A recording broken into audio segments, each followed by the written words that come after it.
made it rain. I made it rain.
And that we finally now, 50 years later, get to put that on the big screen is incredibly exciting for us.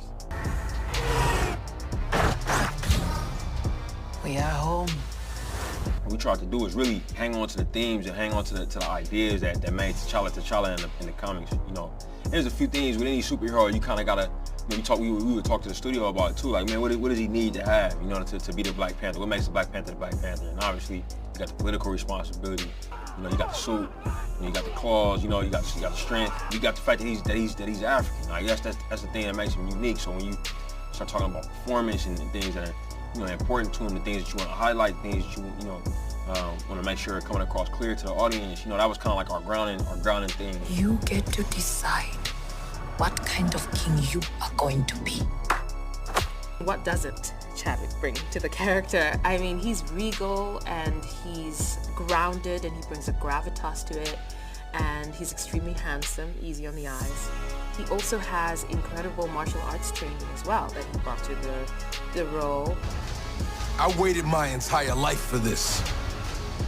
The world's gonna start over. I'ma burn it all. He's from the hood, he's from Oakland, you know? He's a very, very smart guy. He's very intelligent, and he dresses comfortable. He doesn't have to dumb himself down or try to dress up to make anybody else feel comfortable. He's gonna be who he is, you know? Clothes is very street, urban, but high-end fashion. You know, he has good taste. My son, it is your time. With Chadwick, just warmth and camaraderie came into it, of course, with a great deal of respect for his previous work.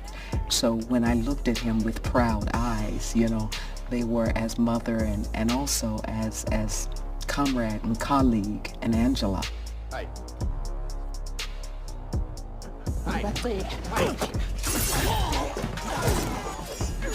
We went through a lot of Sun training. It was very, very interesting. We worked with some fantastic trainers for a good amount of time. Very specific things that when my character makes a command, does something with her staff, we use staffs, which are like basically very, very sophisticated spears made out of our special metal vibranium. So we're able to do a lot with them. They're not, you look at them, oh, they just have a stick. No, it's not just a stick, which you'll learn shortly if you try and mess with it. So, like, you know, it was very cool, and we're able to find a beautiful grace in these women and also a ferocity, and I think that's a really great combination.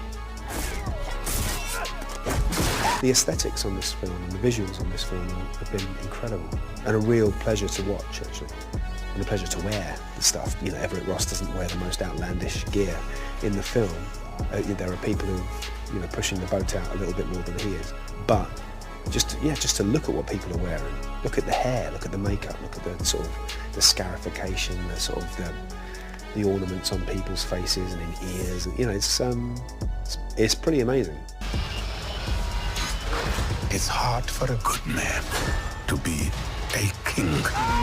You look at the reasons behind why he's doing it from a personal standpoint, from the sense of how much loss he's felt, how long it set inside of him, regardless of how far he's taking it, regardless of how negative the steps may be.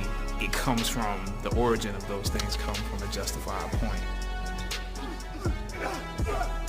I was enthusiastic about how Wakanda was being presented initially. I think it has a great villain in the story.